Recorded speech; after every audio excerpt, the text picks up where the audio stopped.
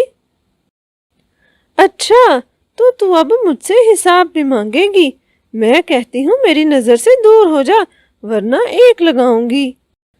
کیا کر رہی ہو ٹونی؟ کیوں بلا وجہ اس کو مار رہی ہو؟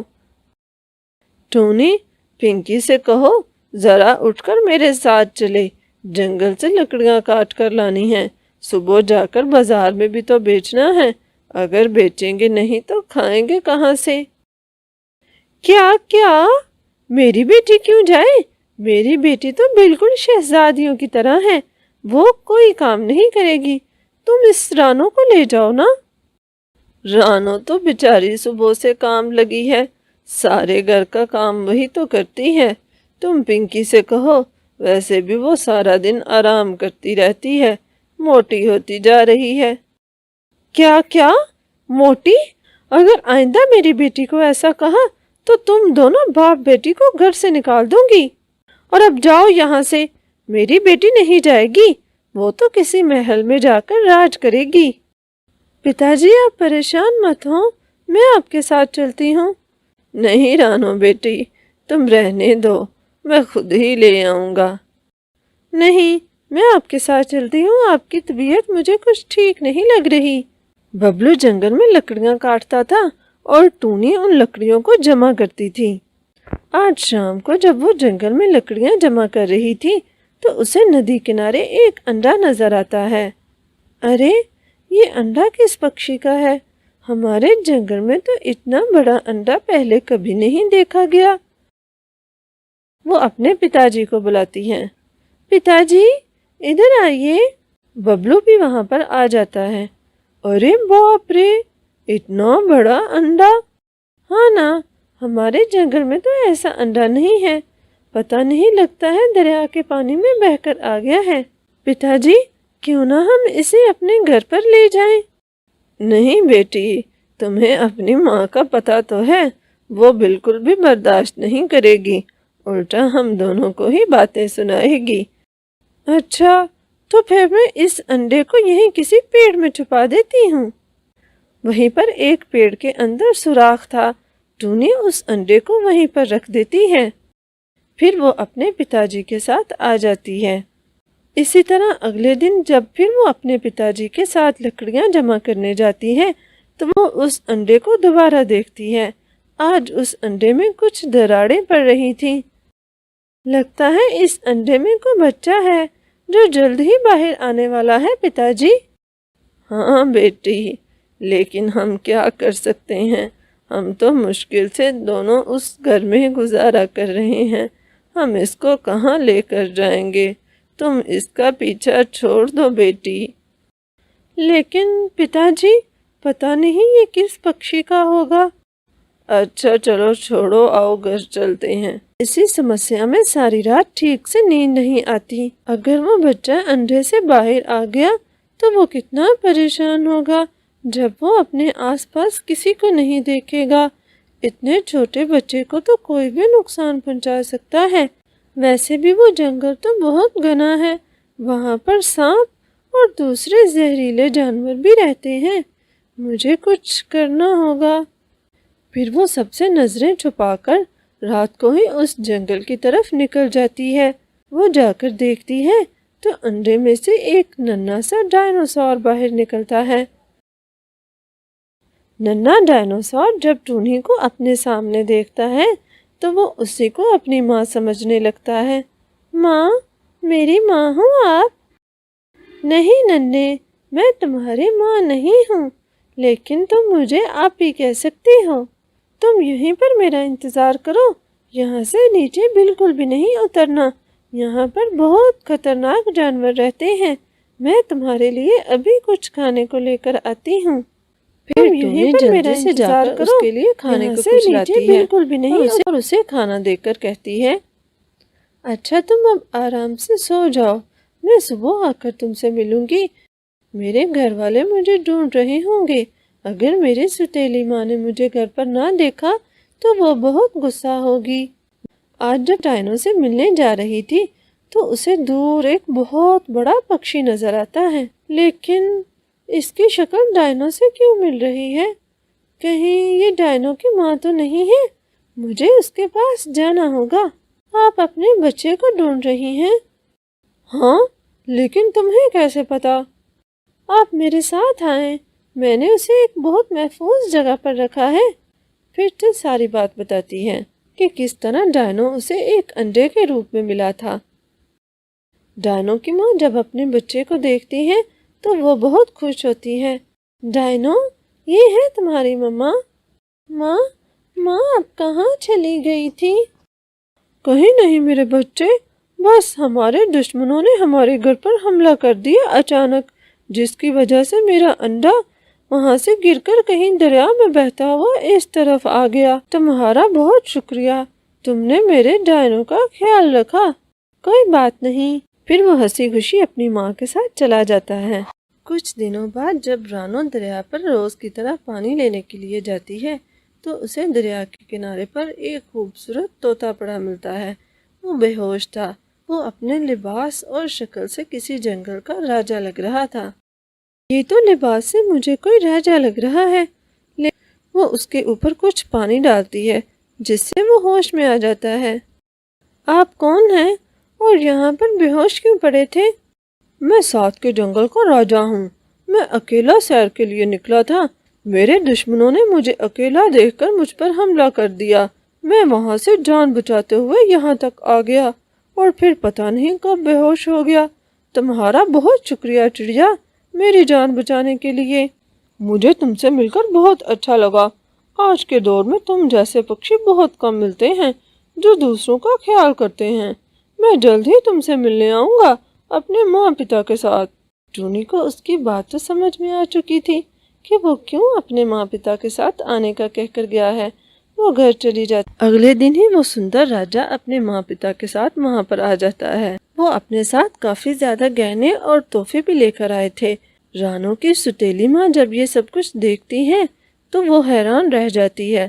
وہ سمجھتی ہے کہ وہ اس کی بیٹی پنکی کے لیے آئے ہیں، لیکن جب وہ آ کر رانو کے لیے کہتے ہیں تو وہ مزید اور غصہ ہوتی ہے۔